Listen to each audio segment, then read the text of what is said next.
Here's The Wire, Season 5, Episode 6. The Dickensian aspect. Homeless people, what they really are, what they're really about.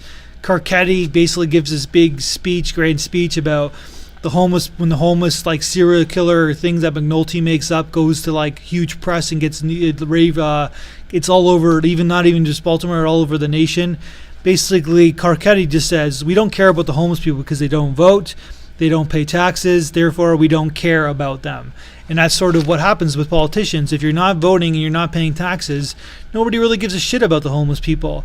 And except when a sensational story comes across, and a made up homeless person's killing somebody is only when they care. When there's like newspapers to be sold and there's gossip to be talked about, that's when we all of a sudden care about the homeless people. Or when the middle class thinks that they're going to be killed themselves and they worry about that too. So basically, let's talk about it. It's in debate about Wire Season 5, the pros and cons of the lie. Basically, the pros is that it's a reflection of us. It's like our society. We really do not care about the homeless people.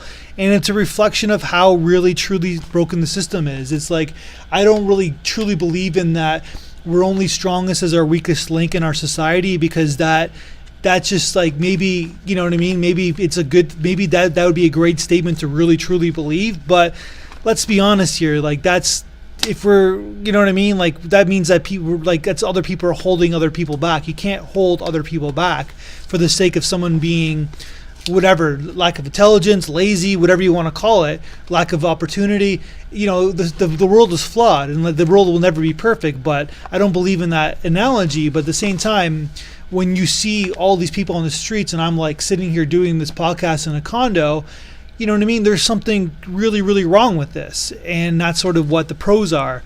It's a reflection, but basically, but learning that the cons are that it's a lie and it doesn't really make truth. And that's sort of the problem, where the lies are the reason of how these things come about. And basically, that's the sad thing about it. At the end, we learn that Bunk and Riggs are basically the most noble of them all. They're the ones who want to do what they want to be good police. They're not idealists. They see that the world is flawed as it is, and they basically still try to be good police as we know it.